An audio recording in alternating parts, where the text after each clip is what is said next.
네, 하나님의 임재의 처소로 피하라는 제목으로 사무엘상 강의 벌써 40번째입니다. 사울이 재차 다윗을 죽이려고 하자 다윗이 도피의 여정에 오르기 시작하는 부분입니다.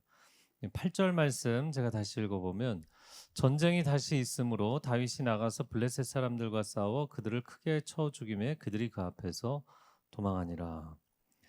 이스라엘이 이미 블레셋을 압도한 것 같은데도 이스라엘과 블레셋 사이의 전쟁은 여전히 진행 중이었다. 여전히 치열했다는 거예요. 그만큼 전사 공동체였던 블레셋을 완전히 정복하는 것은 상당히 힘든 일이었습니다. 그러나 이스라엘에는 다윗이라는 전대미문의 걸출한 장수가 나왔기 때문에 이 블레셋의 강력한 화력을 압도하면서 또 한 번의 대승을 거두게 됩니다. 자, 그런데 문제는 다윗의 승리를 기뻐할 수 없는 한 사람이 있었다. 그가 누구죠? 사울 왕입니다. 왕은 나라가 잘 돼야 되잖아요. 그런데 아니 왕이 부하 장수의 승리를 기뻐하지 않고 시기했다. 여러분 회사 대표는 회사가 잘 돼야 되는데 직원이 성과를 거두는데 그걸 시기한다든지, 감독은 자기 팀이 승리를 거둬야 되는데 팀 승리의 수훈갑이 된 선수를 시기한다든지, 부모가 자녀의 성공을 기뻐하나요? 시기하나요? 기뻐해야 되는데 만약에 자녀의 성공을 시기한다면, 여러분 연예기획사 대표가 자기 소속 가수의 인기를 시기한다면, 여러분 이런 일은 있어서는 안 되는데 그런데 이런 일들이 인생에서 일어난다는 게 문제예요. 제가 질투에 대한 얘기를 좀 하면, 이 질투는 열정이라는 영어 단어로도 좀 비슷한데 이 두 단어는 헬라어에서 젤로스라는 동일한 단어에서 나온 것입니다. 열정과 질투는 유사한 점이 있죠. 그것은 불타오른다는 거예요. 근데 이 두 가지가 다른 것은 열정은 건전한 목표를 위해서 불타오르는 것이고 질투는 불온한 목표 때문에 그것을 향해서 불타오르는 거예요. 여러분 질투심 때문에 내가 저 사람을 어떻게든 내가 그냥 시기 질투하는 대상을 이겨보겠다고 불법과 편법을 행하기도 하고, 또 나의 경쟁자라고 생각되는 사람의 앞에 덫을 놓기도 하고, 질투심을 주체하지 못해서 실제로 가해를 하기도 합니다. 상해를 입히기도 한다고요. 그러나 질투의 불은 결국에는 이 불이 자기 속에서 타는 거기 때문에 자기 자신을 불태우게 돼 있고 자기 자신의 인생을 덫에 빠지게 만들게 돼 있어요. 여러분, 여러분의 마음 가운데 누구와 비교하고 시기 질투하는 마음이 있다면 하나님이 그것을 다 내려놓게 하시고 하나님 나라에 대한 거룩한 열정과 비전을 허락해 주시기를 축복합니다. 그리고 제가 전에도 한번 얘기했는데 사실은 경쟁자가 아니라 동반자라는 관점이 필요한 거예요. 여러분 경쟁자가 잘 될 때 박수를 쳐주시나요? 네, 아무 대답이 없지만 박수를 쳐줄 수 있는 여유가 필요한 거예요. 왜냐면 그 사람은 실제로는 동반자이거든요. 여러분 사울에게 있어서 다윗은 동반자고 동역자이지 경쟁자가 아니었어요. 제가 온누리교에서 배운 좋은 문화는 뭐냐면 팀워크의 문화였는데 이런 겁니다. 나보다 연차가 낮거나 아니면 후배 목회자가 들어왔는데 설교를 더 잘해, 강의를 더 잘해. 그러면 가서 어떻게 이렇게 잘하십니까? 이렇게 배울 수 있는 분위기였어요. 누가 찬양을 더 잘해? 그러면 가서 배울 수 있는 분위기였어요. 심지어 목회자가 성도가 성경을 더 잘 알고 더 잘 가르친다? 그러면 가서 솔직하게 얘기하고 배울 수 있는 분위기였어요. 그런데 여러분 일반적인 교회들은 사실 그렇지가 않거든요. 그러면 이 불필요한 자존심을 내세우느라 관계도 불편해지고 내가 성장할 수 있는 기회를 놓치는 거예요. 그래서 누군가가 잘할 때 칭찬하는 것에 인색하지 마시라. 그리고 배우는 거를 주저하지 마시라는 거예요. 우리는 평생에 저 사람 뭐 완성형이다 이런 표현 쓰는데 사실 그런 건 없어요.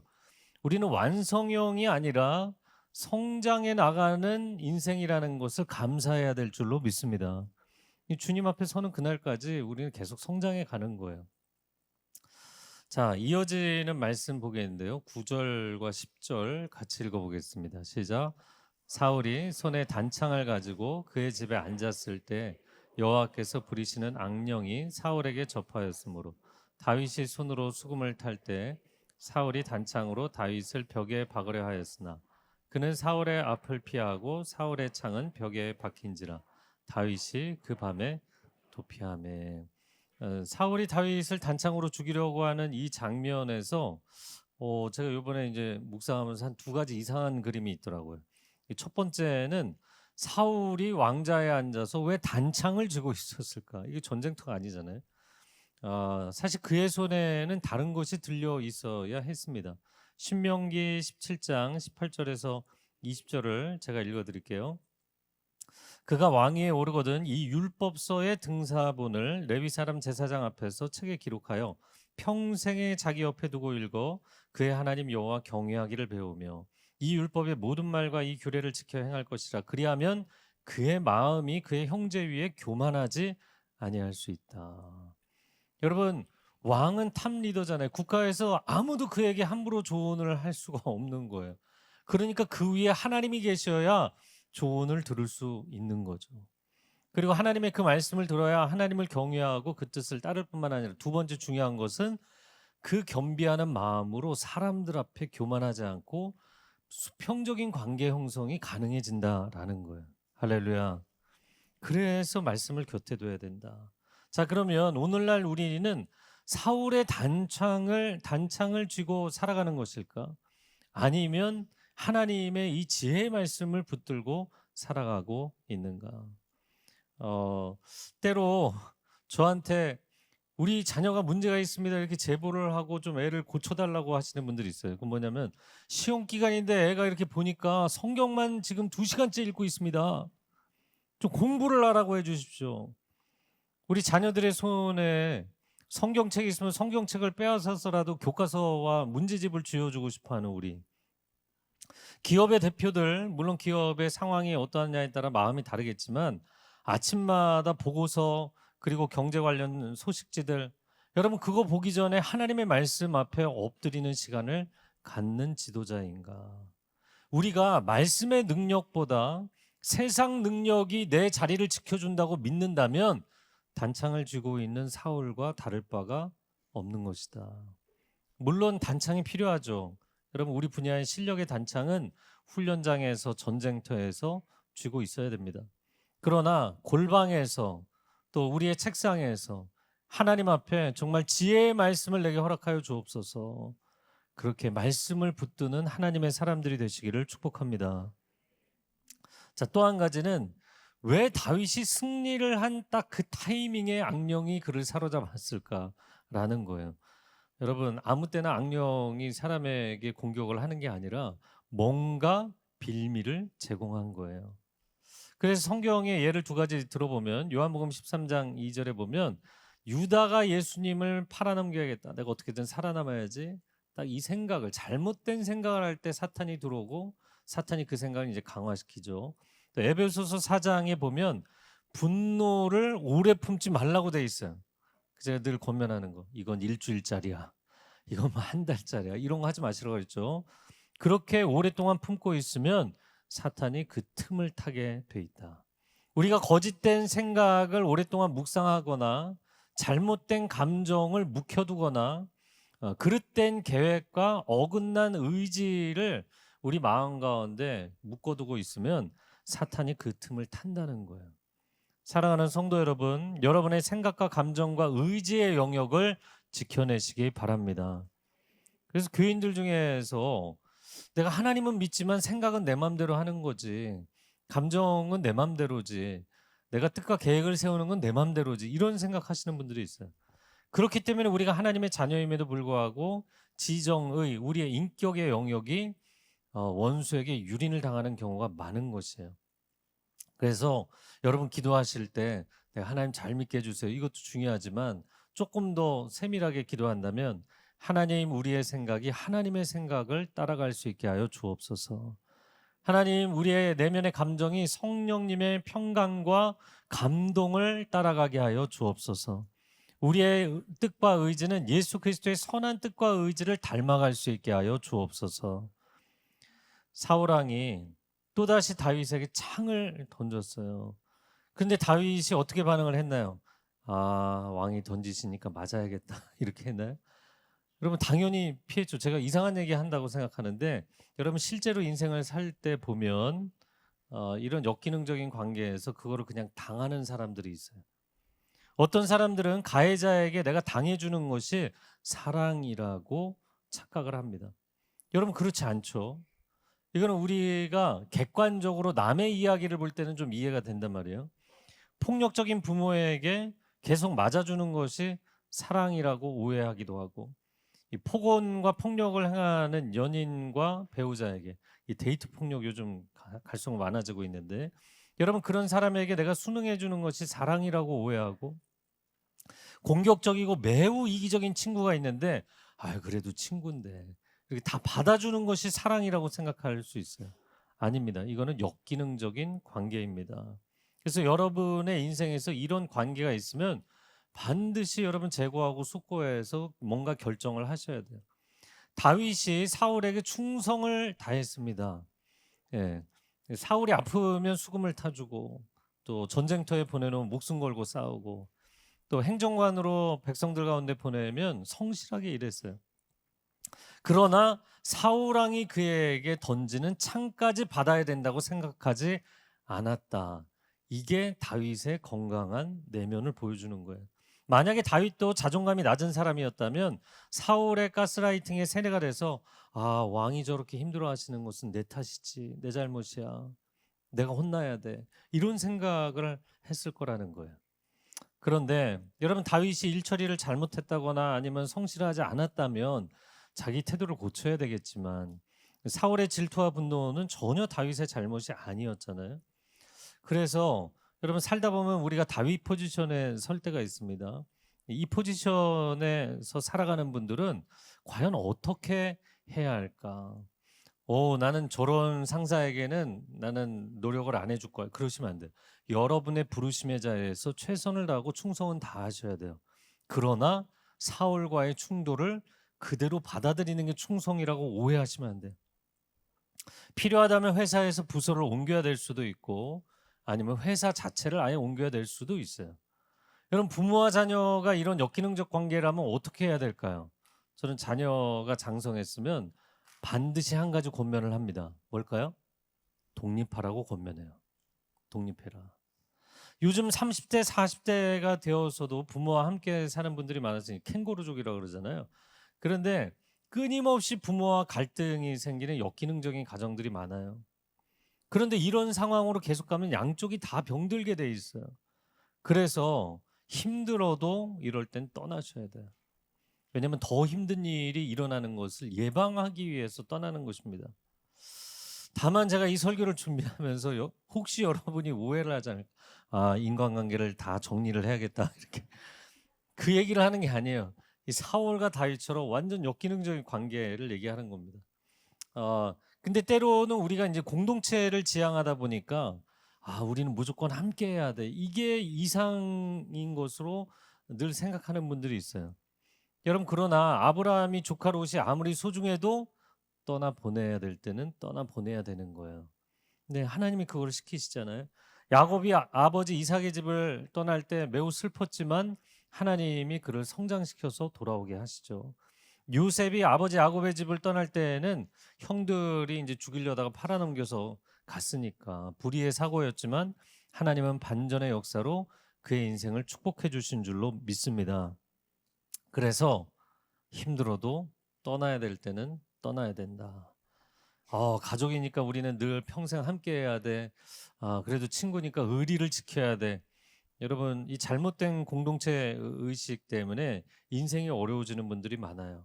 우리의 평생에 우리가 정말 떠나지 않고 늘 함께 해야 될 분은 오직 하나님 한 분이신 줄로 믿습니다. 이어지는 11, 12절 같이 읽어보겠습니다. 다윗의 집에 보내어 그를 지키다가 아침에 그를 죽이게 하려 한지라. 다윗의 아내 미갈이 다윗에게 말하여 이르되 당신이 이 밤에 당신의 생명을 구하지 아니하면 내일에는 죽임을 당하리라 하고 미갈이 다윗을 창에서 달아내림에 그가 피하여 도망하니라. 자, 사울이 오늘 그 다윗의 집에 누구를 보냈다고요? 전령들을 보냈다. 제가 오늘 본문의 표현에서 제일 말도 안 되는 표현이라고 생각하는 게 전령입니다. 전령은 메신저잖아요. 죽음의 메신저들을 보냈어요. 그러니까 뭐 전령이라고 표현했지만 사실은 암살자들을 보낸 겁니다. 처형자들을 보내는 거예요. 다윗의 집을 밤새 포위하고 있다가 아침에 그를 죽이려던 참이었습니다. 그래서 이때의 상황을 노래한 시편이 시편 59편인데 전편을 여러분 집에 가서 한번 읽어보세요. 6절에 보면 그들이 점으로 돌아와서 개처럼 울며 성으로 두루 다니고 성난 개떼처럼 나를 죽이려고 이 성읍에서 우리 집 주변을 포위하고 있다, 이 얘기예요. 미갈이 어떻게 그 상황을 알고 다윗에게 이야기를 해서 밤에 그를 피신시킵니다. 그럼 다윗의 집이 어디에 있었을까? 왕의 오전에 자주 출입을 해야 되니까 사울의 집이 있는 같은 기브와 성읍에 있지 않았을까? 그런데 분명히 창에서 달아내렸다 이렇게 표현되어 있기 때문에 아마도 기브와 성벽 위에 있는 집이 아니었을까 이렇게 추정을 해봤어요. 여러분 이게 스토리이기 때문에 영화적 상상을 좀 해보시면 좋겠어요. 성경에 두 가지 비슷한 장면이 있는데 여리고 성읍에 살던 라합이 이스라엘의 2명의 정탐꾼을 줄로 창문에서 달아내려서 도망가게 해주죠. 그리고 사도행전을 보면 회심한 사울이 회심하자마자 막 복음을 전하니까 반대파가 들고 일어나서 죽이려고 했습니다. 그래서 제자들이 사울을 광주리에 담아서 다메섹 성에서 성벽에서 달아내리는 장면이 나옵니다. 마치 그런 모습으로 도피를 한 거죠. 자, 이어지는 13절에서 6절 읽어보겠습니다. 시작. 침상에 누이고 염소 털로 엮은 것을 그 머리에 씌우고 의복으로 그것을 덮었더니 사울이 전령들을 보내어 다윗을 잡으려 하며 미갈이 이르되 그가 병들었느니라. 사울이 또 전령들을 보내어 다윗을 보라 하며 이르되 그를 침상째 내게로 들고 오라. 내가 그를 죽이리라. 전령들이 들어가 본즉 침상에는 우상이 있고 염소털로 엮은 것이 그 머리에 있었더라. 자, 미갈이 우상을 가져다가 침상에 누이고 다윗이 누워 있는 것처럼 거짓말을 합니다. 사울의 암살조가 아침이 밝아서 문을 똑똑똑 두드립니다. 미갈이 다윗이 아파서 지금 누워 있다 이렇게 얘기를 했더니 들어가지를 않고 또 왕에 가서 보고를 해요. 그러니까 왕이 침상째 갖고 와라 이렇게 얘기를 하죠. 그래서 암살조가 이제 다시 가갖고 집안에 들어가 보니까 다윗은 없고 우상이 누워 있었다. 제가 일련의 장면을 보면서 야, 이 사람들 처형자로 왔는데도 왕의 사위의 집이기 때문에 함부로 들어가지를 못했구나 이런 걸 보게 됩니다. 그런데 이 본문을 읽으면서 여러분 의문이 하나 생기셔야 되는데 그건 뭐냐면 왜 다윗의 집에 우상이 있었을까? 그것도 사람 사이즈만한 우상이 있었던 거잖아요. 이것이 문화로 둔갑한 샤머니즘 신앙의 위험성입니다. 제가 전에도 한번 얘기했는데 남태평양 섬들에 가보면 교회 예배당이라고 해서 들어가 보면 그 안에 막 해달별들을 걸어놓고 같이 섬겨요. 혼합 종교죠. 이 다윗 시대에도 가정을 지켜주는 가정신 드라빔이 집집마다 버젓이 있었다는 거예요. 그 이스라엘 사람들 집에도. 여러분 세상의 귀신 문화와 완전히 결별을 선언하시기 바랍니다. 네, 아멘을 많이 하셨어요. 네. 왜냐하면 교회 다니는 사람들도 세상 사람들하고 이 통계 수치가 다르지 않기 때문이에요. 여러분 점집에 가지 마시고 운세 보지 마시고 길을 찾지 마시고 여러분 하나님이 지으신 모든 날은 복된 날인 줄로 믿습니다. 네, 길일에 주례하러 멀리 가면요 낭패를 볼 때가 많아요. 길일에는 결혼하는 그 커플 수가요 평상시보다 3-4배가 많아요. 그래갖고 먼데 가다가 차가 막히면 정말 난감할 때가 있습니다. 여러분 궁합 찾지 마시고 부적 붙이지 마세요. 하나님 한 분만이 만복의 근원이신 줄로 믿습니다.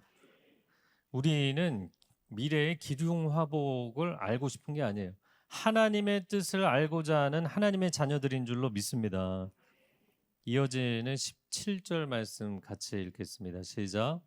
사울이 미갈에게 이르되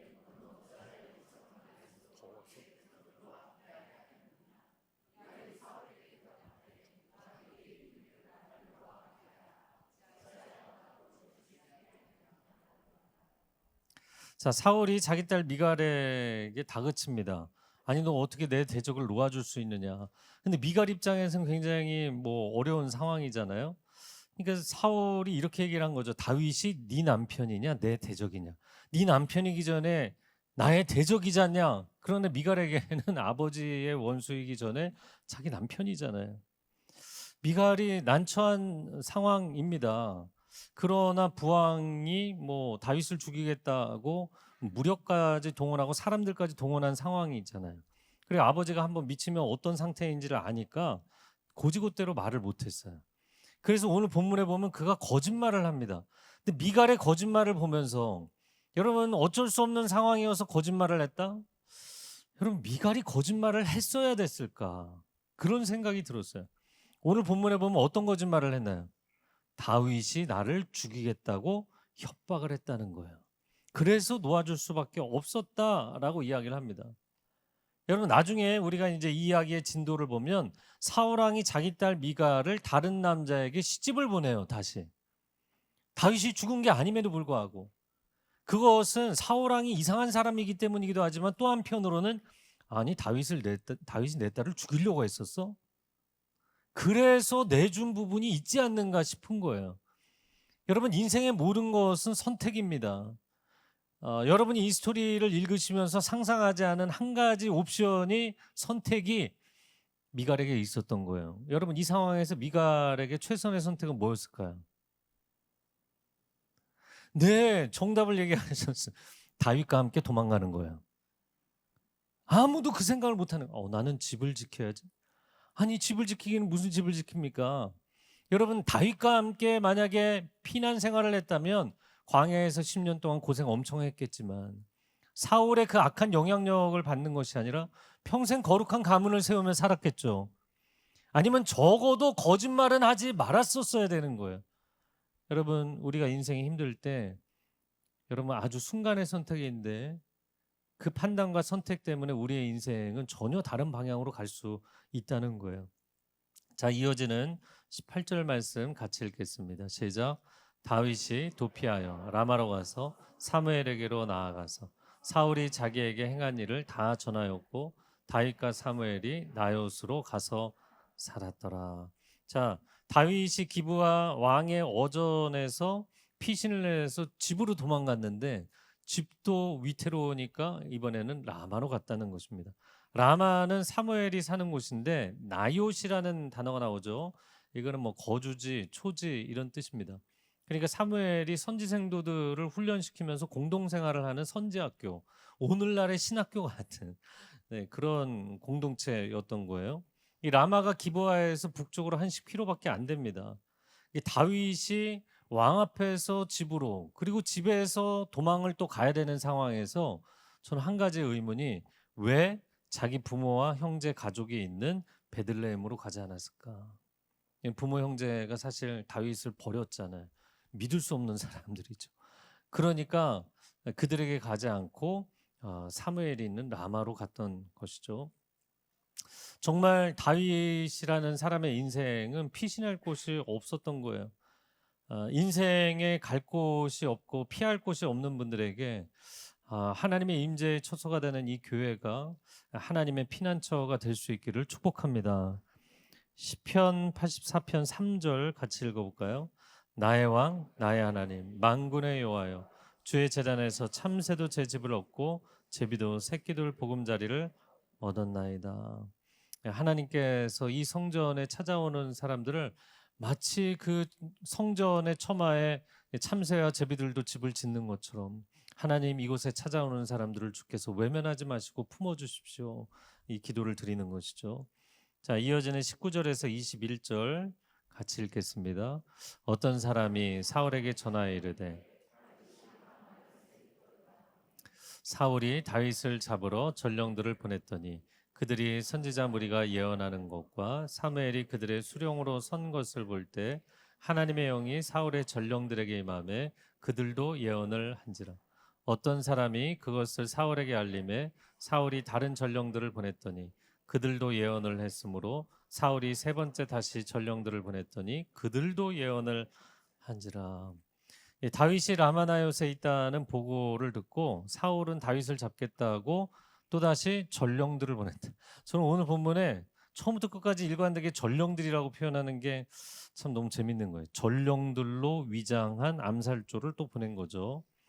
그러나 그들이 선지자 무리와 그 가운데 지도자로 있는 사무엘을 보자 하나님의 영이 임하셔서 그들의 악한 짓을 시도조차 해보지 못하고 예언을 하기 시작했다는 거예요. 여러분, 악령에 휘둘리는 왕의 명령에 따라서 악한 일을 하러 왔던 사람들이잖아요. 성령님의 영향권 안에 들어가게 되자 그들이 전혀 힘을 쓸 수 없게 됐습니다. 여러분, 실제로 이런 일들이 있습니다. 성경이 틀렸다는 걸 내가 증명해 보이겠다 그러면서 성경을 읽고 연구하다가 살아계신 하나님을 만나는 사람들이 있어요. 그리고 인생에서 아니 나는 교회를 절대로 가지 않으려고 하는데 아내가 어느 날부터 너무 교회에 미쳐서 열심히 다니니까 도대체 내 아내가 어떤 교회를 다니기 때문에 그런가 따라와서 내가 검증을 해버리라 그러고선 오셨다가 나를 기다리고 계시는 하나님 아버지를 만나게 되는 그런 분들이 계세요. 여기도 계세요. 할렐루야. 또 그런 분들이 있는 것 같아요. 나는 절대로 교회 안 다닌다. 교회에 대해서 반교회적인 감정 또 트라우마가 있으신 분들이 있는데 오늘 사울이 제1조를 보내고 2조를 보내고 3조를 보낼 때마다 더 강력한 더 신뢰하는 사람들을 보냈을 거 아니에요. 그런데 그들도 다 저쪽의 영향을 받으니까 나중에는 결국 이제 사울이 일어나게 되죠. 이렇게 전도를 하다 보면 그런 분들이 있어요. 난 절대로 교회 안 나가. 그런데 내 주변에 함께 교회를 욕하고 교회를 안 다닌다고 했던 사람들이 이 사람도 교회를 다니기 시작하네. 저 사람도 하나님을 만났다고 그러네. 그러니까 계속해서 하나님이 나를 부르고 계신다는 거를 느끼게 되는 분들이 계세요. 그렇게 하나님의 포위망이 자신을 향해 좁혀져 올 때는 어떻게 하셔야 된다고요? 네, 그냥 하나님께 항복하시는 게 좋다라는 겁니다. 오늘 본문의 마지막 22절에서 24절 같이 읽겠습니다. 이에 사울도 라마로 가서 세고에 있는 큰 우물에 도착하여 물어 이르되 어떤 사람이 이르되 라마나요스에 있나이다. 사울이 라마나요스로 가니라. 하나님의 영이 그에게도 임하시니 그가 라마나요스에 이르기까지 걸어가며 예언을 하였으며 그가 또 그의 옷을 벗고 사무엘 앞에서 예언을 하며 하루 밤낮을 벗은 몸으로 누워더라. 그러므로 속담에 이르기를 사울도 선지자 중에 있느냐 하니라. 여러분, 사울이 진상 파악을 하겠다고 결국에는 본인이 나섰어요. 그런데 라마로 이동을 하면서 세구라는 여기 지명이 나왔는데 세구는 히브리어로 전망대라는 뜻이에요. 그러니까 이제 기브아에서 라마로 들어가면서 라마 초입에 있는 이 고지대에 전망대라고 불리는 이 세구라는 지역의 랜드마크였던 것 같은데 큰 우물가에서 우물가에 항상 사람들이 있고 거기가 이제 정보가 오고 가는 곳이거든요. 거기서 사무엘과 다윗의 위치를 정확하게 다시 확인하고 라마로 출발을 합니다. 그런데 이번에도 역시 하나님의 영이 임하셔서 감동하시니까 사울조차도 예언을 하기 시작했다. 그런데 이 본문에서 한 가지 특이한 장면은 그가 왕복을 벗은 거예요. 옷을 벗고 예언을 했다. 그래서 이제 학자들마다 도대체 옷을 어디까지 벗은 것일까? 이거를 서로 그 논쟁이 붙었는데 아주 중요한 포인트는 사울 왕이 왕복을 벗었다라는 측면이에요. 여러분, 이거를 통해서 하나님 보여주시고자 하는 것은 그가 권력, 왕의 권력이라는 자기 방어 기제를 사용하지 못하도록 벗기셨다는 거.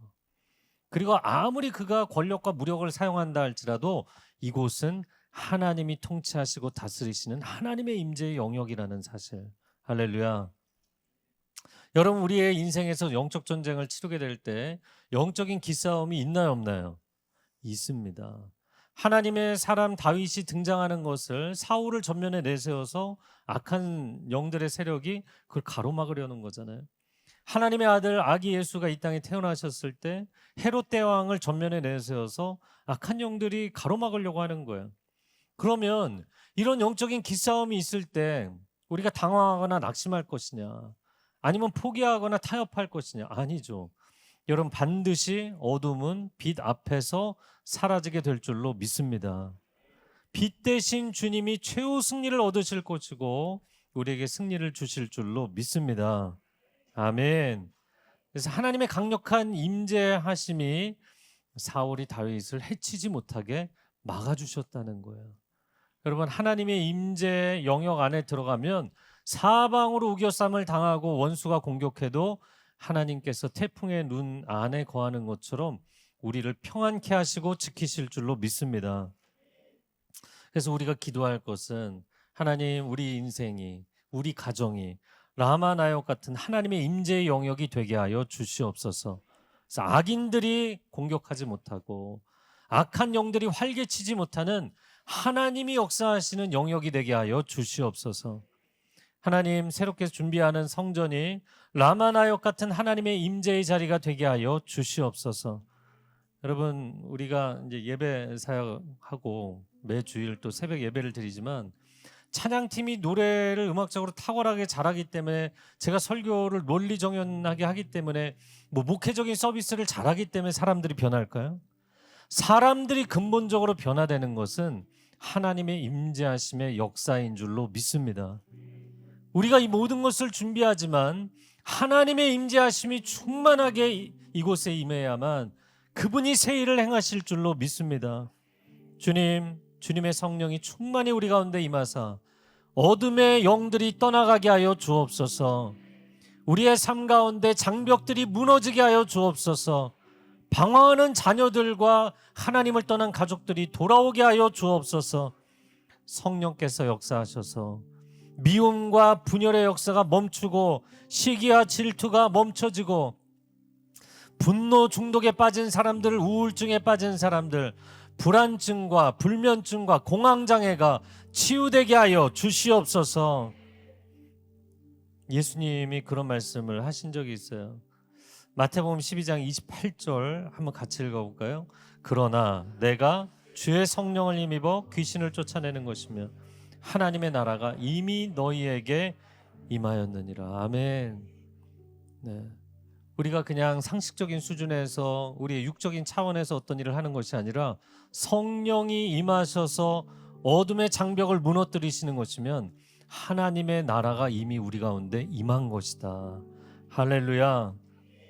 그래서 우리의 삶에 진짜 힘들고 어려운 상황에 우리는 어디로 피신하고 어떤 길을 의지할 것인가? 오늘 본문에 등장하는 제일 중요한 세 인물, 사울왕과 미갈, 공주 미갈과 다윗, 이 세 사람을 한번 보세요. 사울은 자기의 인생, 자기가 입지가 좁아진다고 생각하니까 왕이라는 그 권력, 왕자의 그 권력, 그리고 무력을 사용하고 의지하려고 하잖아요. 그것으로 해결이 되나요? 해결되지 않죠. 미갈은 그 위기의 상황에서 거짓말이라는 임시 방편책을 의지하잖아요.